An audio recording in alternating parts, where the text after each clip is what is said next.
Halo pecinta film Donghua. Kali ini Mimin akan bawain alur cerita film Renegade Immortal versi novelnya ya. Yang pasti Mimin ambil episode setingkat dari filmnya yang lagi tayang. Tanpa berlama-lama lagi, yuk langsung masuk ke alur ceritanya. Setelah melihat semua ini, Yao Sisu hendak berbicara. Tetapi Wang Lin bahkan tidak memandangnya sebelum berbalik dan pergi. Melihat ini alis indah Yao Sisu berkerut. Kemudian dia mendengus dan pergi. Wang Lin berjalan santai ke kejauhan, dan saat dia berjalan menjauh, aura iblis di sekelilingnya perlahan menghilang. Ini sudah menjadi pusat kota iblis kuno. Jadi setelah setengah jam, jalan-jalan besar dan gedung-gedung tinggi muncul di hadapan Wang Lin. Wang Lin duduk diam sambil berkultivasi di dalam penginapan. Dia duduk di sana selama 4 hari 4 malam. Rambutnya perlahan-lahan menyusut kembali ke bentuk aslinya. Meskipun berjalan di jalan iblis memungkinkan mantranya mencapai tingkat kekuatan yang belum pernah terjadi sebelumnya, kekurangannya juga sangat besar. Dao Wang Lin bukanlah dao iblis. Jadi ketika tubuhnya dipenuhi dengan cita-cita iblis, itu tidak cocok dengan hati daonya. Jika ini berlangsung terlalu lama, hati daonya akan terpengaruh. Dan Wang Lin tahu bahwa ia akan sepenuhnya menjadi seorang kultivator iblis. Selain itu, karena ketidakcocokan dengan hati daonya, pikirannya akan diambil alih oleh cita-cita iblis. Kemudian dia akan menjadi monster tanpa jejak kewarasan. Dia hanya bisa menjaga kewarasannya jika dia mengabdikan hatinya pada jalan iblis seperti si Tunan. Dengan kekuatan mental Wang Lin, dia tidak akan melakukan kesalahan seperti ini. Ketika dia memasuki jalan iblis, dia menghitung dalam hatinya berapa lama dia telah berada di sana. Dia terus-menerus merenungkan tentang bagaimana memasuki keadaan iblis tanpa membiarkannya mempengaruhi hati daonya. Itulah sebabnya dia memutuskan untuk mundur saat keruntuhan ke-8 dan ke-9 tiba. Bukannya dia tidak bisa bertarung, tetapi jika dia terus bertarung, hati daunnya akan terpengaruh. Selain itu, alasan mengapa Wang Lin memutuskan untuk memasuki alam iblis selain mempelajari kekuatan iman adalah untuk mendapatkan posisi luar. Setelah menunjukkan kekuatannya, meskipun ia tidak melewati keruntuhan ke-8, ia tahu bahwa sang jenderal tidak akan begitu saja memberinya posisi yang lebih tua. Jika Yun Lin Hai ini benar-benar buta, Wang Lin pasti sudah meninggalkan kota iblis kuno dan kembali ke sukunya. Paling-paling dia akan kembali lagi nanti dan menaklukkan kota ini. Setelah menghabiskan 4 hari 4 malam di penginapan, Wang Lin akhirnya memadatkan cita-cita iblis di tubuhnya menjadi satu titik dan menyegelnya di dalam dirinya. Cita-cita iblis ini tidak mungkin dihilangkan. Dan Wang Lin tidak ingin menghilangkannya karena jika digunakan dengan benar, itu dapat meningkatkan kekuatannya. 13 dan Hu Pao telah tiba di penginapan 1 hari yang lalu dan telah menetap di 2 kamar di sebelah kamar Wang Lin. Alasan mereka berdua dapat menemukannya adalah karena Wang Lin memanggil mereka dengan indera kedewaannya. Setelah beberapa hari berkultivasi, Wang Lin keluar dari penginapan pada hari kelima, diikuti oleh 13 dan Hu Pao dari dekat. Saat berjalan di jalan kota iblis kuno, Wang Lin merasa seperti berada di dunia lain. Ada banyak sekali perbedaan antara tempat ini dan dunia kultivasi. Dari bangunan hingga lingkungan, semuanya berbeda. Laut Roh Iblis Timur ini adalah dunianya sendiri, yang membuatnya sangat misterius. Aku tidak tahu bagaimana tempat ini terbentuk. Mungkinkah rumor bahwa ini adalah gua kultivasi seorang kaisar surgawi yang kuat sebelum alam surgawi runtuh benar-benar benar? Ucap Wang Lin dengan ragu. Wang Lin tidak dapat mempercayainya. Jika rumor itu benar-benar benar, maka kultivasi kaisar surgawi ini tidak dapat dipercaya.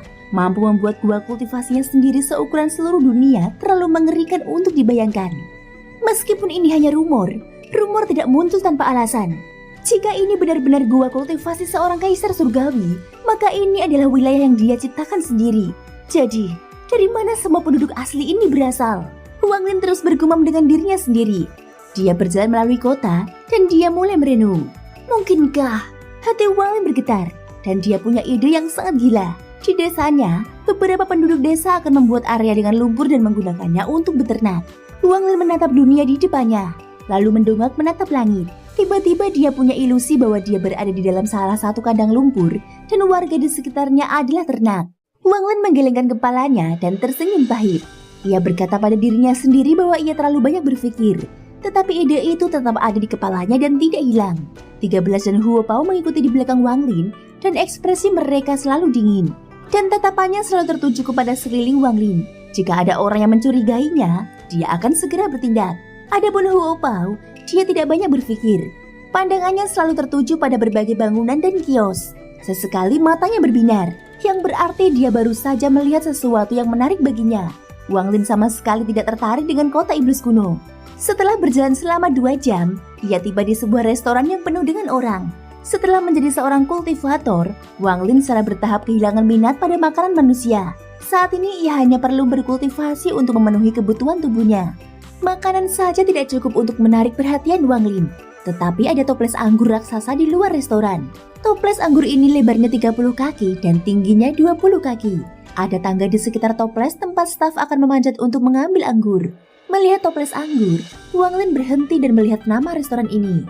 Restoran Bambu Hijau. Ada juga sepasang sair di sisi pintu restoran. Wang Lin menatap pintu dengan penuh minat. Pada saat ini salah satu anggota staf di pintu dengan cepat berjalan mendekat dan tersenyum. "Tuan, anggur bambu hijau dari toko kecilku adalah anggur yang terkenal di 9 negara. Jadi mengapa tidak masuk untuk minum 1 atau 2 gelas? Hari ini kami baru saja membuka toples baru dan pemiliknya mengatakan bahwa siapapun yang dapat minum 10 toples kecil tanpa mabuk tidak perlu membayar anggur tersebut. Kesempatan seperti ini jarang terjadi. Jadi mengapa tidak masuk dan mencicipinya?" Mata anggota staf ini sangat bagus. Meskipun dia tidak dapat melihat sesuatu yang tidak biasa tentang Wang Lin, dia dapat mengatakan bahwa 13 dan Huo Pao tidak sederhana. Kedua orang ini jelas adalah penjaga. Jadi itu berarti Wang Lin harus memiliki status yang tinggi. Wang Lin tertarik dengan apa yang dikatakan orang ini. Jadi dia tersenyum. "Kalau begitu, biarkan aku mencicipi apa yang istimewa dari anggur bambu hijau ini." Setelah itu dia berjalan masuk ke restoran. 13 dan Huo Pao segera menyusul. Bagian dalam restoran itu sangat elegan dan ukurannya sedang. Saat ini, ada banyak tamu yang mengobrol dan tertawa satu sama lain di dalam. Saat rombongan Wang Lin masuk, anggota staf segera masuk dan berteriak, "Tiga tamu terhormat." Tepat saat dia selesai berteriak, seorang pelayan segera keluar dan berkata, "Tuan-tuan, silakan ikuti saya. Ada tempat duduk di dekat jendela yang berkualitas tinggi. Jadi silakan ikuti saya." Setelah itu dia memimpin jalan. Saat dia sampai di kursi dekat jendela, dia menggunakan handuk di sikunya untuk membersihkannya. Wang Lin duduk. 13 dan Huo Pao ragu-ragu. Tetapi setelah melihat Wang Lin mengangguk, mereka duduk di seberangnya. Pelayan itu memiliki penglihatan yang sangat tajam dan langsung bertanya kepada Wang Lin, "Tuan ingin makan sesuatu?" Wang Lin berkata dengan lembut, "Bawakan 3 toples kecil anggur bambu hijaumu." "Baiklah." Pelayan itu meletakkan handuk di sikunya dan pergi. Tak lama kemudian dia kembali dengan 3 toples anggur dan menaruh beberapa gelas anggur. 13 segera mengambil kendi anggur dan menyingkirkan lumpur yang menutupinya. Dia menuangkan secangkir penuh untuk Wang Lin, tetapi dia sendiri tidak meminumnya. Huo Pao menelan ludah. Melihat 13 tidak minum, akan merepotkan baginya untuk minum. Dia diam-diam menggumamkan keluhan dalam hatinya, tetapi tidak ada yang terlihat di wajahnya. Wang Lin segera mengambil anggur itu dan menyesapnya. Rasa anggur tanpa sadar memasuki hatinya. Wang Lin hanya pernah minum 1 jenis anggur sebelumnya. Dan itu terjadi ketika ia berubah menjadi manusia biasa di planet Suzaku. Anggur yang ditinggalkan oleh leluhur Danyu. Selama puluhan tahun itu, Danyu sering membawakannya anggur. Lambat laun Wang Lin dipenuhi dengan rasa rindu terhadap anggur itu. Waktu membuat segalanya berubah. Aku bertanya-tanya apakah planet Suzaku masih damai. Waktu itu kejam. Dan generasi manusia Danyu sudah lama mati. Keturunannya seharusnya masih hidup. Mata Wang Lin dipenuhi dengan nostalgia. Puluhan tahun hidup sebagai manusia biasa adalah tahun-tahun paling damai yang pernah dia alami. Dan juga masa di mana kultivasinya meningkat pesat. Meskipun sudah bertahun-tahun berlalu, dia tidak bisa melupakan apa yang dialaminya saat itu. Memikirkan Danyu membuatnya menghela nafas panjang dan menghabiskan semua anggur di cangkirnya dalam sekali teguk. Cara menyeduh anggur ini membuatnya sangat kuat saat diminum. Tetapi memberikan aftertaste yang sangat berkesan. Rasanya sangat mirip dengan anggur yang biasa dibawakan Danyu kepadanya. 13 masih terdiam. Dia sepertinya melihat bahwa Wang Lin sedang memikirkan sesuatu. Satu-satunya hal yang bisa dia lakukan adalah menuangkan anggur untuk Wang Lin ketika cangkirnya kosong. Huo Pao telah menahannya cukup lama. Dan setelah menelan banyak air liur, dia akhirnya tidak dapat bertahan lagi. Dia menatap Wang Lin lalu diam-diam mengambil sebuah kendi. Membuka segelnya dan menuangkan secangkir untuk dirinya sendiri. Dia mengambil cangkir itu dan meminumnya dalam 1 kali tegukan. Dan ia langsung terkejut. Tepat saat dia hendak menuangkan secangkir lagi, dia melihat 13 menatapnya dengan dingin. Dia merasa bersalah dan berpikir, "Aku hanya ingin minum anggur. Leluhur bahkan tidak mengatakan apapun. Mengapa kau begitu berisik?" Meskipun dia memikirkan hal itu dalam hatinya, dia tidak menunjukkannya di wajahnya. Wang Lin meminum cangkir demi cangkir, dan ekspresi nostalgia di wajahnya semakin dalam saat ia memikirkan semua yang terjadi di planet Suzaku. Tiba-tiba dia merasakan dorongan yang kuat untuk meninggalkan negeri roh iblis ini, meninggalkan planet Yanyun, dan kembali ke tempat yang telah melahirkan dan membesarkannya. Dorongan ini semakin kuat dan kuat hingga memenuhi seluruh pikirannya. Cangkir itu pecah dari genggamannya, dan pecahan-pecahannya menusuk tangannya. Namun Wang Lin bahkan tidak memperdulikannya karena ia tenggelam dalam nostalgianya. Pada saat ini jika seorang kultivator melihat Wang Lin, mereka akan terkejut. Bagaimanapun para kultivator berjuang untuk memiliki hati Dao yang kuat. Jadi bagaimana mungkin mereka membiarkan diri mereka dikuasai oleh dorongan ini dan tenggelam dalam nostalgia seperti itu. 13 segera menyadari ada sesuatu yang salah.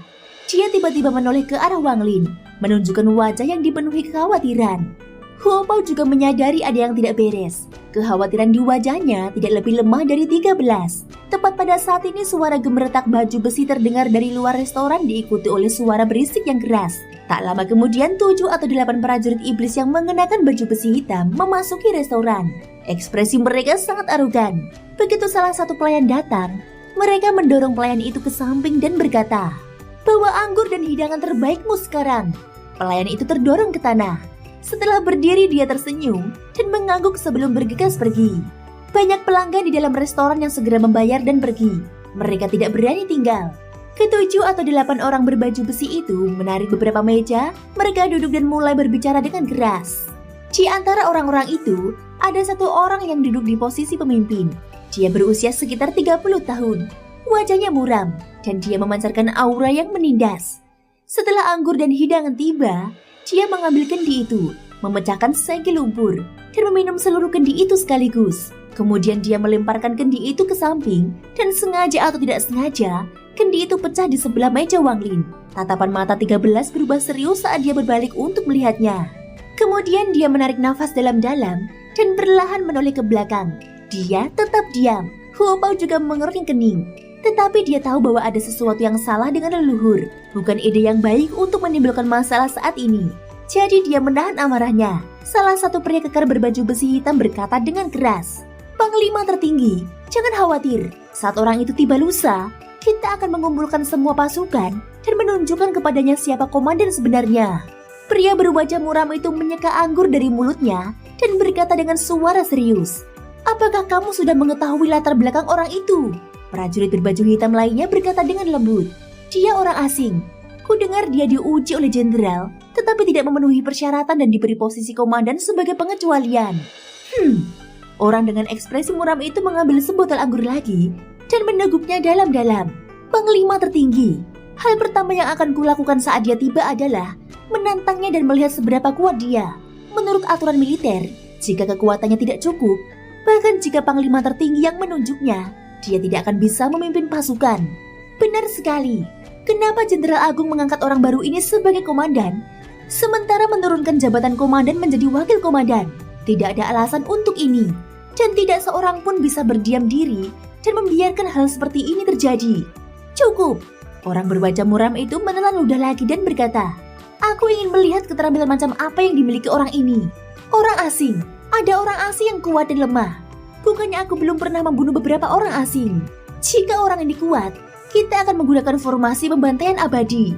Setelah dia berkata demikian, semua prajurit berbaju hitam yang ada di sekitarnya menutup mulut mereka. Orang berwajah muram itu mengerutkan kening dan berkata, "Apakah kalian takut?" Orang-orang masih membayar tagihan mereka dan pergi. Tak lama kemudian, hanya tersisa 2 meja yang terisi. Selain meja prajurit iblis, ada meja Wang Lin yang berisi 3 orang. Gelas di tangan Wang Lin sudah hancur, tetapi raut wajah nostalgianya semakin kuat.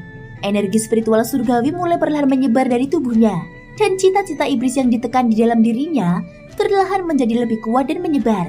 13 dengan lembut memanggil, "Leluhur, kembali ke meja prajurit iblis." Lelaki berwajah muram itu berkata, "Jika kamu takut, pergilah sekarang." Salah satu prajurit iblis di sampingnya dengan cepat berkata, "Tuan Komandan, jika kita menggunakan formasi pembantaian abadi pada seseorang di pihak kita, Tuan Jenderal mungkin akan menghukum. Orang itu pasti sudah mati saat itu, dan aku akan mendapatkan kembali posisiku. Bahkan jika ada hukuman, aku akan menerimanya. Jadi kalian tidak akan terpengaruh." Orang berwajah muram itu menghabiskan sebotol anggur itu dan melemparkannya lagi. Toples anggur ini terbang langsung ke meja Wang Lin dengan kecepatan yang sangat cepat. Tatapan mata 13 menjadi dingin dan dia meraih toples itu. Pada saat yang sama ekspresinya tiba-tiba berubah dan dia didorong ke samping dan kursi di bawahnya langsung ambruk. Tubuh 13 terdorong mundur beberapa langkah. Ia memaksa dirinya menelan darah di mulutnya dan menstabilkan tubuhnya. Orang berwajah muram itu langsung berteriak, "Nyala! Aku sedang dalam suasana hati yang buruk hari ini. Hanya kalian bertiga yang tidak punya mata." Tatapan mata Huo Pao menjadi dingin saat ia menatap meja prajurit iblis. Ia dapat merasakan energi spiritual iblis yang kuat keluar dari masing-masing prajurit. Ia tahu bahwa ia dapat menahan melawan satu prajurit saja. Tetapi melawan dua prajurit, ia akan menghadapi pertarungan yang sulit. Terutama orang yang melempar toples anggur, yang energi spiritual iblisnya tidak lagi bocor keluar. Saat tatapan mata Huo Pao bertemu dengan tatapan mata pria ini, ia langsung merasakan sakit di hatinya dan segera mengalihkan pandangannya. 13 menarik nafas dalam-dalam, lalu meletakkan toples anggur, berjalan mendekati Wang Lin, dan berkata dengan lembut, "Leluhur." Wang Lin tampaknya tidak menyadari apapun saat dia duduk di sana tanpa bergerak. Ketika orang berwajah muram itu pertama kali memasuki restoran, dia melihat Wang Lin dan merasa Wang Lin sangat aneh. Seolah-olah ada dua jenis kekuatan yang bertarung sampai mati di dalam tubuh orang ini. Tujuan dari toples anggur pertama adalah untuk mengintai Wang Lin. Arti dari kedua toples anggur ini jelas. Ketika para prajurit iblis melihat bahwa kelompok Wang Lin yang terdiri dari 3 orang masih belum pergi, mereka merasa sangat tidak senang. Salah satu prajurit berteriak, "Kalian mencari kematian!" Kemudian dia berjalan menuju Wang Lin. Di sampingnya, tatapan mata 13 menjadi sangat dingin, dan dia langsung melancarkan pukulan. Reaksi prajurit iblis itu tidak lambat, tetapi dia sedikit terkejut. Sebagai tanggapan, tangannya berubah menjadi kepalan tangan dan dia mengalirkan energi spiritual iblis di tubuhnya. Cahaya iblis tiba-tiba muncul di sekitar kepalan tangannya, lalu berubah menjadi harimau ganas yang memasuki kepalan tangannya dan bertabrakan dengan pukulan 13. Terdengar suara teredam saat prajurit iblis itu batuk darah dan terlempar ke belakang seperti terkena kekuatan dahsyat. Ia mendarat di atas meja dan menghancurkannya dengan darah menyembur keluar dari mulutnya. 13 itu dipaksa mundur beberapa langkah dan darah menguncur dari sudut mulutnya. Dia sudah terluka parah karena menangkap botol anggur itu, dan sekarang dia menggunakan kekuatannya secara paksa, membuat luka-lukanya menjadi jauh lebih parah. Selain itu, tangan kanannya sekarang benar-benar mati rasa. Metode pemurnian tubuhnya pada awalnya belum lengkap, sehingga saat mengolahnya, kekuatannya secara alami kurang. Ketika Huo Pao melihat 13 beraksi, ia meraih jubahnya dan mengeluarkan lebih dari selusin bendera kecil. Saat ia melambaikannya, angin dingin menderu segera muncul. Setelah para prajurit iblis melihat salah satu dari mereka terluka, mereka semua berdiri, dipenuhi dengan niat membunuh.